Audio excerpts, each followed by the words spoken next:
Salut à toutes et à tous, merci de nous retrouver sur PS Télévision pour suivre votre émission à l'écoute des sportifs, une émission qui vous permet donc de bien vouloir rester en contact avec le sportif congolais, une émission qui vous permet donc de vous informer de différents sujets d'actualité sportive de la République démocratique du Congo. Vous le savez très bien, dans cette émission, nous avons les devoirs, des redevabilités, des revenus vers vous, au cas où il y a quelque chose qui marche ou il y a quelque chose qui ne marche pas. Nous sommes là également à votre disposition pour vous apporter également de l'éclairage en ce qui concerne différents sujets d'actualité sportive de la République démocratique du Congo. Aujourd'hui c'est spécial, nous recevons également l'entraîneur de la formation de l'ASV Club de Kinshasa qui nous fait également l'amitié cet après-midi de bien vouloir échanger sur les questions qui sont liées également à la formation de l'ASV Club de Kinshasa, le coach Abdé Salem, qui nous fait également le plaisir de partager encore ce moment exceptionnel pour écouter également son parcours, les émotions qu'il a vécues également au sein de l'ASV Club de Kinshasa. Comme je l'ai dit ou je l'ai annoncé tantôt, coach Abdé, il est en face de moi. Coach, bonjour et bienvenue à vous. Bonjour. C'est un plaisir pour nous de partager ce moment exceptionnel ensemble avec vous. Écoutez, le plaisir est partagé, vraiment. Et, je suis très content de vous répondre à toutes les questions avec beaucoup de sincérité. Et puis c'était l'occasion, puisque depuis que je suis arrivé, j'avais la tête dans le travail et puis c'est la première fois, donc c'est un plaisir aussi. Voilà, merci beaucoup coach. Déjà félicitations, vous avez été également vainqueur à la Coupe du Congo de football. J'allais bien sûr vous féliciter d'abord par rapport à ça et dites-nous un peu les émotions que vous avez vécues en gagnant pour la toute première fois de votre arrivée également au sein de l'ASV Club de Kinshasa. Merci.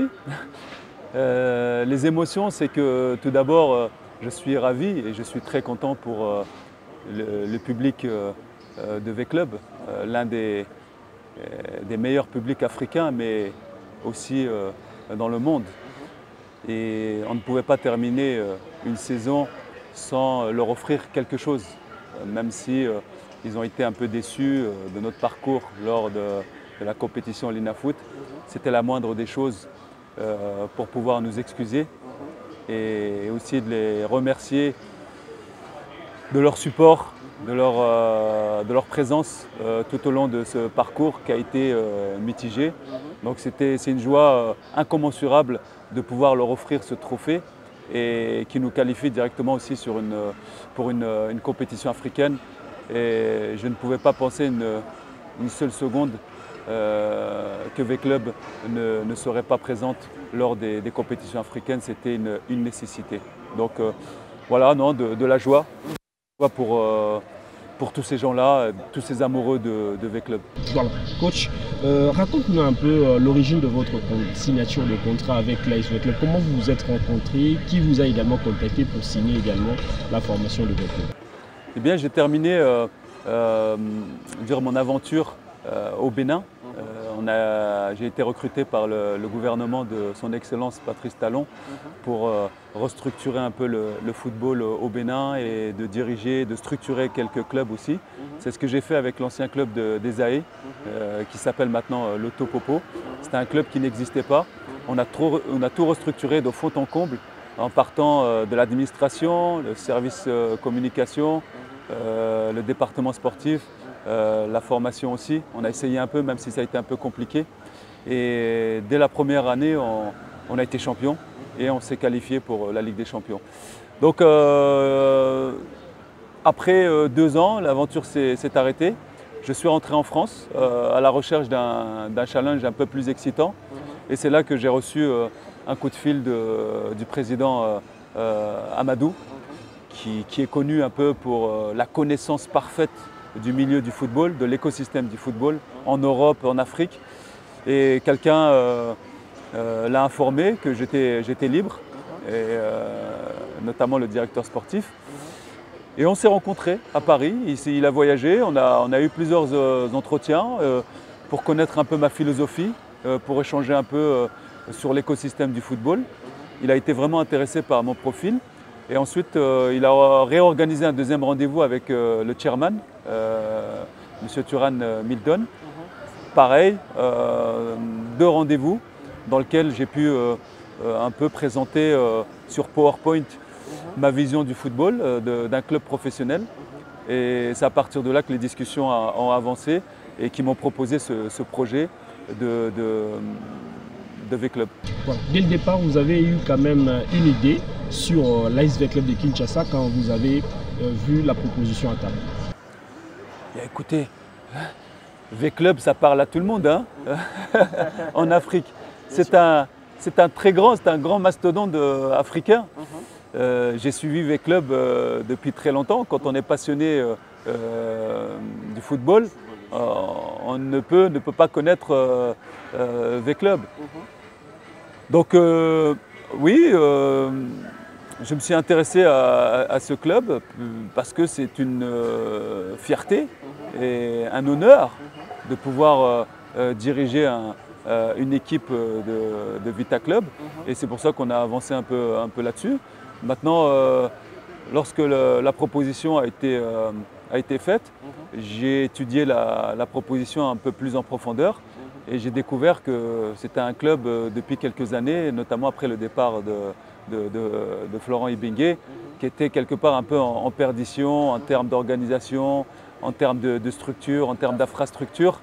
Et donc la question qui s'est posée à moi, est-ce que j'y vais pas? Je sais aussi que c'est un club à haute pression, c'est un club populaire. Donc je me dis, s'il n'y a pas d'infrastructure, s'il n'y a pas d'organisation, est-ce que c'est le moment pour y aller? Eh bien, pour moi, j'ai décidé d'y aller parce que le nom de ce club est plus grand que tout. Et puis la structuration, je me suis dit que si c'est un long projet, ce qui m'a été proposé, ben ça peut être intéressant. Mais en ayant le temps de construire des fondations solides de ce club. Et quand je parle de fondation, c'est donner le temps de mettre en place une administration forte, compétente, un service de communication et de marketing très compétent aussi, un service juridique et financier très compétent. Pour moi, c'est les bases solides. Et ensuite arrive le département sportif, avec de la compétence à tous les niveaux, inclut aussi l'équipe professionnelle, avec un staff compétent, et puis juste en dessous, la formation, puisqu'on ne peut pas parler de projet sportif sans inclure la formation qui doit être le fer de lance d'un club. Donc oui, n'importe qui accepte ce projet-là si on lui donne bien évidemment le temps de mettre en place les choses. C'est un très beau challenge. Un très beau challenge, comme vous avez si bien dit. Coach, vous signez dans un club où il y a beaucoup d'exigences, comme vous l'avez dit, côté supporters, et puis différentes difficultés que vous avez rencontrées, c'est-à-dire les recrutements qui posaient problème, déjà dès le départ, puisque vous avez quand même pu également retrouver les groupes en milieu de championnat, et puis après les résultats qui posaient un sérieux problème avec les exigences, comme je l'ai dit tantôt, du public. Qu'est-ce que vous vous êtes dit en tête? Quand on a pris en compte tous ces paramètres-là, il y a deux choses. Soit vous êtes un compétiteur, un passionné, et vous y allez, soit vous êtes un peureux et que finalement vous reculez derrière tous ces obstacles, parce que les obstacles de ne pas pouvoir recruter au mercato parce que vous êtes interdit de recruter par la FIFA, c'est négatif, c'est pas bon pour vous. Quand vous savez que vous n'avez même pas de terrain d'entraînement pour vous entraîner et de préparer la performance, c'est aussi néfaste. Et quand vous savez aussi qu'en termes d'organisation, ce n'est pas la plus grande organisation professionnelle, mais tous les gens reculent. Les gens se disent je ne vais pas aller là-bas pour me griller, mais en tant qu'ancien défenseur, j'ai accepté ce challenge-là, difficile, en connaissant aussi l'exigence des supporters. Je l'ai vu, je l'ai ressenti. Je ne vais pas vous dire que je n'ai pas ressenti ça. J'ai décidé d'y aller et puis de travailler. Et il n'y a que le travail qui peut donner confiance aux gens et puis de donner des certitudes. Aujourd'hui, je mentirais en vous disant que j'ai atteint tous les objectifs. Non, puisque le projet est long et je demande de la patience, je demande aussi du temps pour pouvoir édifier ce projet avec des fondations solides. Le temps que vous demandez avec votre contrat ne suffit pas, ou soit vous avez un contrat précis avec l'association sportive Victoria Club? Non, je demande le temps nécessaire, c'est-à-dire le temps de mon contrat. Vous savez, j'ai pas signé, le club ne m'a pas proposé ces 3 ans au hasard. C'est le temps nécessaire pour pouvoir solidifier le club et puis amener un trophée important pour le club.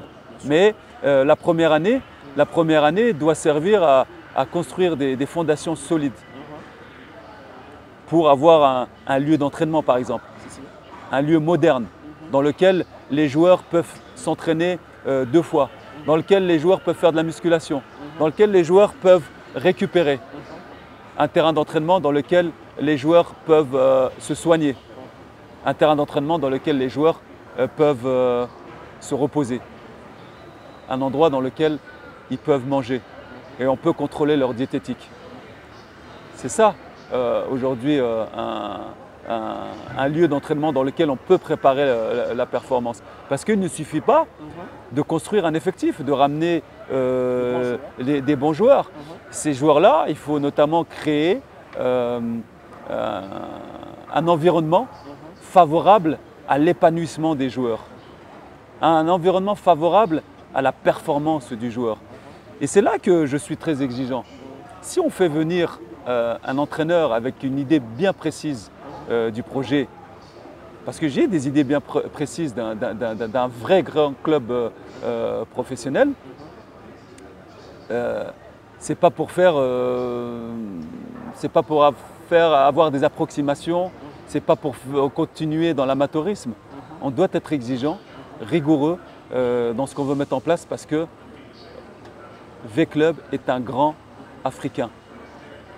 Et si on travaille bien, et si on veut construire ce grand club-là, je peux vous garantir que dans les prochaines années, ça sera un club qui va être connu sur le plan mondial. Puisque l'objectif, c'est à long terme, c'est de participer à la Coupe du Monde des clubs. Et quelle belle vitrine pour un pays, quelle belle vitrine pour le football congolais. Parce que le football congolais mérite d'avoir plusieurs clubs à l'échelle continentale et à l'échelle mondiale. Et pour mettre en valeur tout ce potentiel et toutes ces compétences. La RDC est connue pour avoir des footballeurs talentueux. Alors, est-ce que nous allons être en mesure de construire ces fondations-là et pour préparer la performance à long terme? Parce qu'il ne suffit pas de performer pendant 1 an ou 2 ans et puis quelques années après, plus rien. Je vais être de passage. Il y aura des entraîneurs qui arriveront par la suite, mais ils trouveront un club bien géré sur le plan économique, un club bien structuré sur le plan des infrastructures et un club professionnel en termes d'organisation. Aujourd'hui, nous avons tout. Il y a tout en Afrique, et je le dis souvent. De la Méditerranée jusqu'au Cap. Il y a de la compétence partout. Nous, les Africains, nous avons des compétences, mais nous ne croyons pas en nos propres compétences. Quand il y a des compétences qui arrivent sur le continent pour donner le meilleur d'eux-mêmes, on les décourage. On les décourage. Et en Europe, ils ne sont pas meilleurs que nous. Nous avons tout ce qu'il faut ici pour construire des clubs très compétitifs. Mais donnons-nous les moyens et le temps pour le faire. Voilà. Coach, vous avez, après votre signature au sein de l'AS Club de Kinshasa, vous rencontrez également un gros morceau en milieu du championnat, à 2, 3, 4 matchs de la fin de la première phase. Dites-nous un peu, cette sensation-là, les supporters, la pression, dites-nous comment vous avez vécu cela. C'est qui le gros mastodon qu'on a rencontré? C'est face à 2 Sampé. Ah, bien... Très rapidement, oui. J'ai été dans le chaudron ou plutôt sur je dirais le volcan de Goma. Et non, c'est une ambiance extraordinaire. On fait ce métier pour vivre ces émotions. et il faut juste les canaliser. Ça me rappelle un peu l'Olympiakos en puissance 10. Et donc, le tout, c'est de préparer ce match-là avec beaucoup de professionnalisme. Ce n'est pas évident parce que c'était un derby. Et nous avons essayé de le préparer de la plus belle des manières. Malheureusement, nous n'avons pas pu le terminer à cause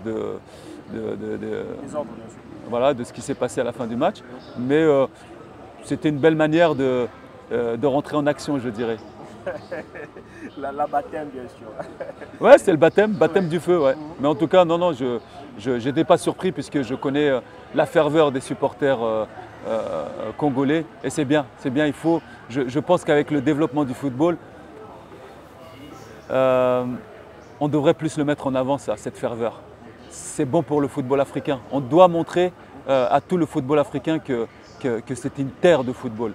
Et avec le développement, avec la structuration, peut-être si le championnat se développe encore, peut-être avec la diffusion du championnat, je pense qu'il y a quelque chose à montrer au monde entier, pas seulement en Afrique. Il y a quelque chose à montrer de spécial ici.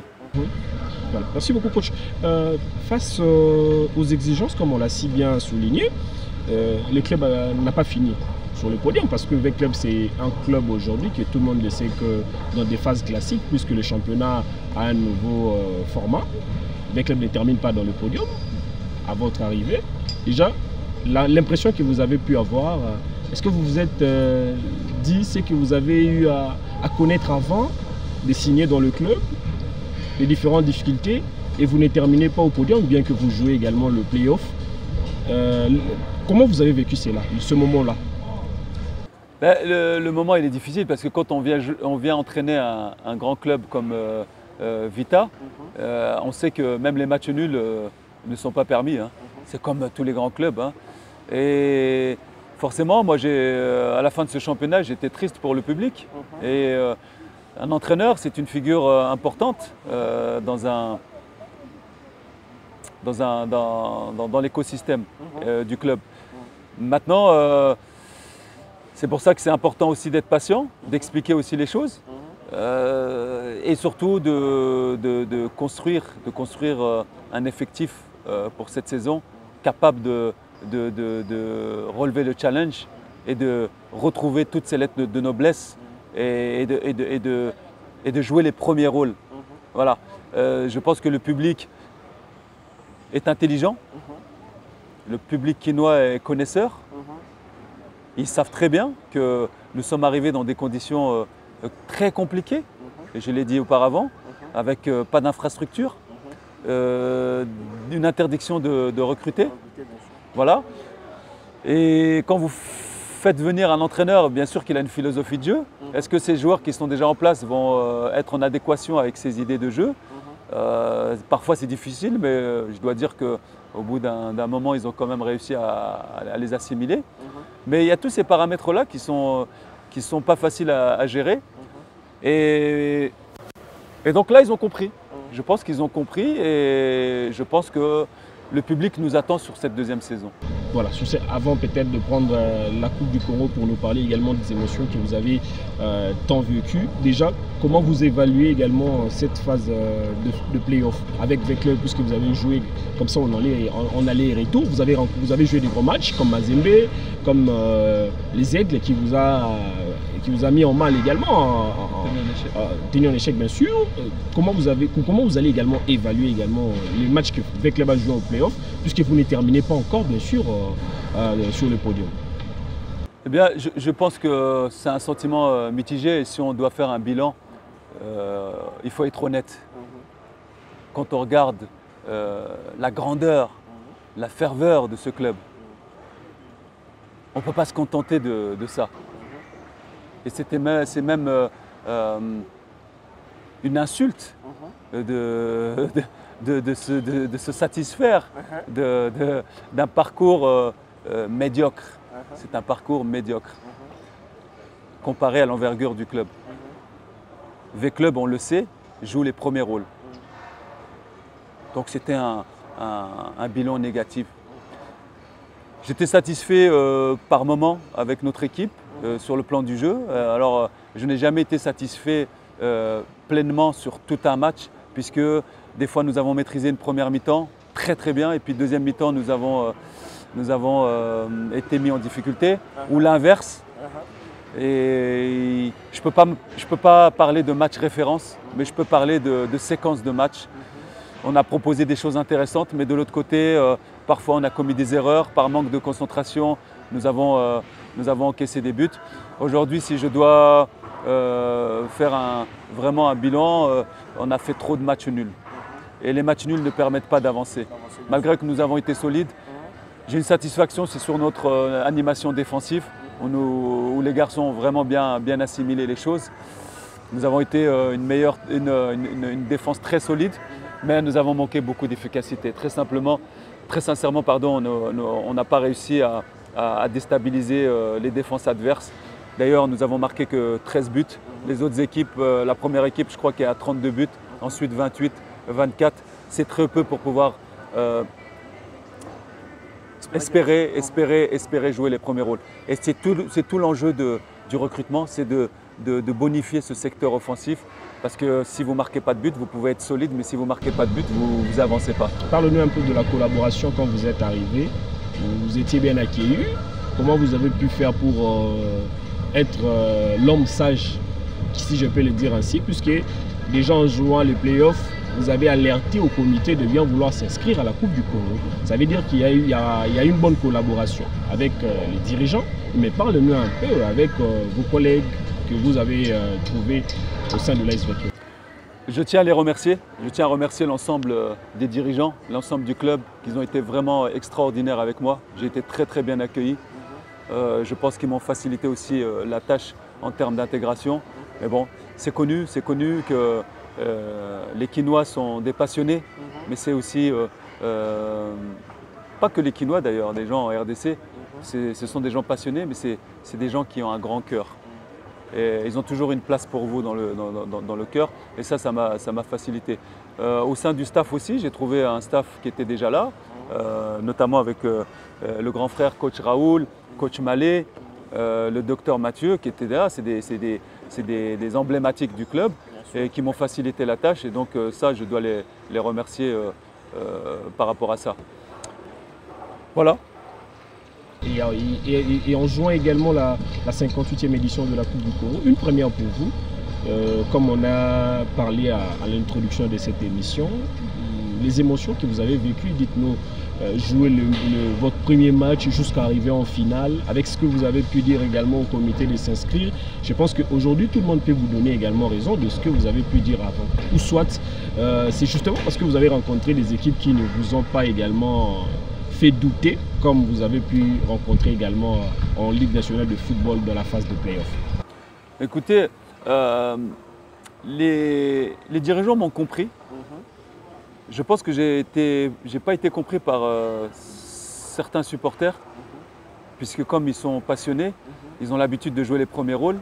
Ça faisait longtemps qu'ils n'avaient pas joué la coupe parce qu'ils n'avaient pas besoin de ça pour pouvoir se qualifier. Mais il y a une évolution dans les cycles de la vie d'un club de football. Nous sommes dans une période creuse, ce n'est pas les meilleures périodes. Et malgré tout, il faut continuer à travailler, il faut continuer à mettre en avant les couleurs de V-Club sur le plan africain.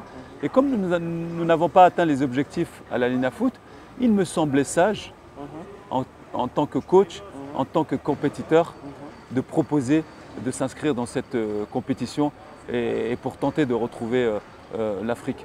Et donc je les remercie par rapport à ça. Le président Amadou m'a compris, il a été réceptif, il a évalué la faisabilité et rapidement il m'a donné le feu vert. Et donc à la fin, quand il a pris le trophée dans les bras, je pense qu'il a été très satisfait, il était très content, et surtout de retrouver l'Afrique, puisque quelque part il arrive aussi en 5 mois, et puis il ramène un trophée pour le club, et puis ça va lui permettre d'embrayer sur la saison prochaine, et je pense que c'est positif. Dites-nous un peu comment vous avez vécu dans votre vestiaire chez les dirigeants à chaque fois que les clubs ont enregistré des performances qui n'étaient pas allouées également.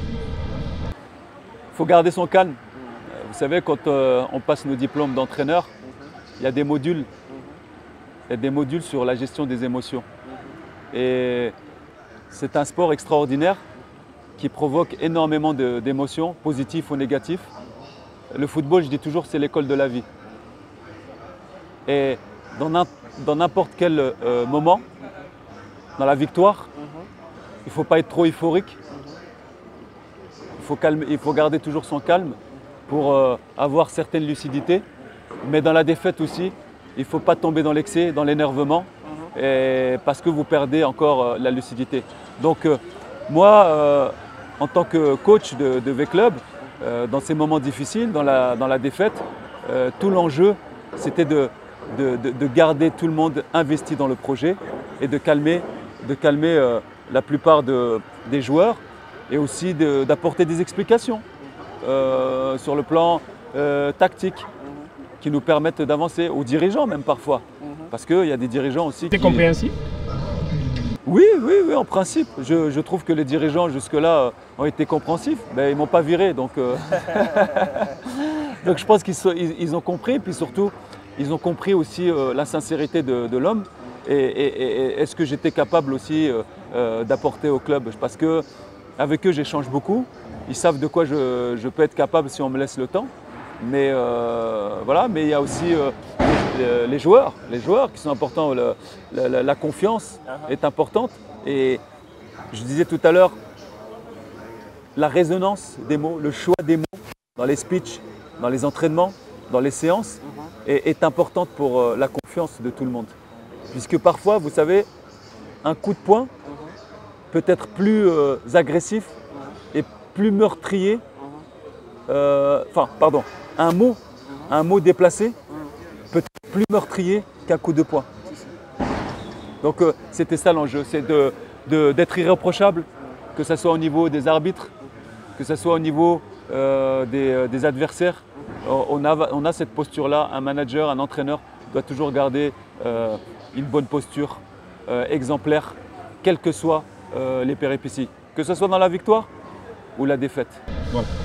Puisque nous sommes complètement en train de cheater tout au long de cette émission, je pense que toutes les personnes qui ont des questions peuvent également nous écrire à travers ce numéro qui est affiché également au bas de vos écrans, ou soit aller également sur Facebook pour retrouver également cette émission, et dans notre page Facebook vous allez également bien retrouver l'intégralité aussi de cette très belle émission pour des personnes qui nous ont pris également en cours des diffusions. Coach, qu'est-ce qui a changé également en vous et dans l'effectif après avoir gagné également ce sac? Bon, il n'y a pas grand-chose qui a changé, hein. Comme je vous le disais, que ce soit dans la défaite ou que ce soit dans la victoire, il faut rester mesuré. Je suis toujours le même coach, le même manager. Il n'y a aucun sentiment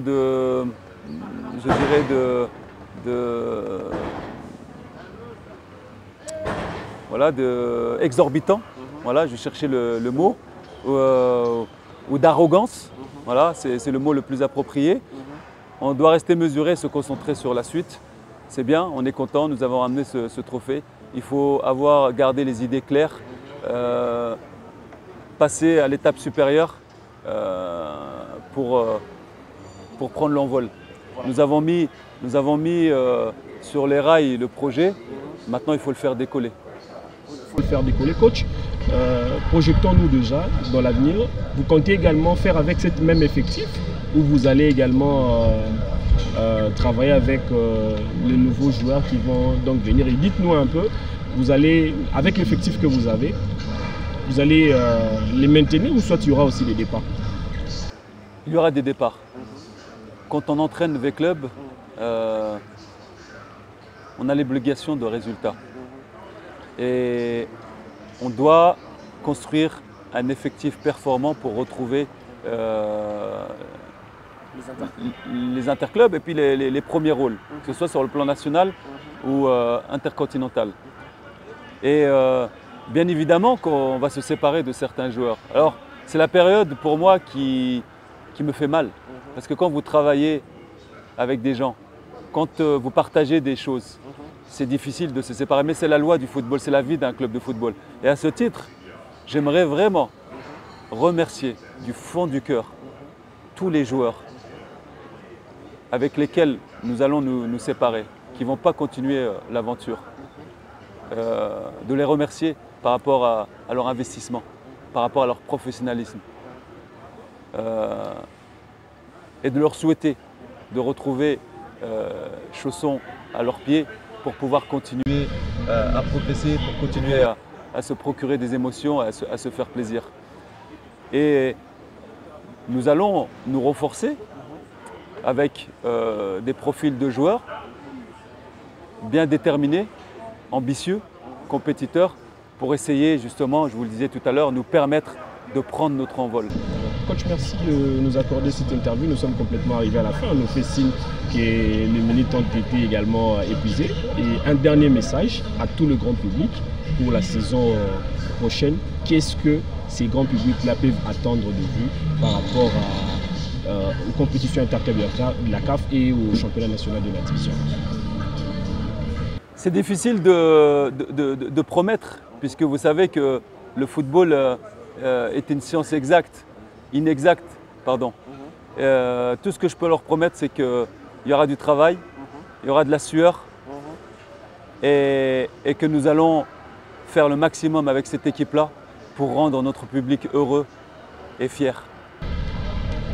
Merci beaucoup, coach. Nous sommes très ravis de vous avoir et je pense que la suite, ce sera la saison prochaine. Ok, ben écoutez, je vous remercie. Puis, comme je l'ai dit auparavant, je demande du temps, j'ai des idées, j'ai de la passion. Je suis un panafricaniste, j'aime profondément l'Afrique. J'ai eu beaucoup de propositions pour entraîner en Europe, pour entraîner au Moyen-Orient, mais j'ai un faible pour mon continent, pour pouvoir venir ici apporter mon expérience. Et mon rêve, c'est d'être le premier entraîneur, en tout cas pas le premier entraîneur, l'entraîneur qui apportera la deuxième étoile sur le maillot de V-Club. Merci beaucoup, coach. Comme je l'ai dit tantôt, nous sommes arrivés à la fin. Merci à Merveille Veco qui nous a également aidé pour le grand travail que nous avons pu faire et à la grande équipe technique de la communication de V-Club pour cette opportunité. On se retrouve très prochainement. D'ici là, portez-vous bien et à très bientôt.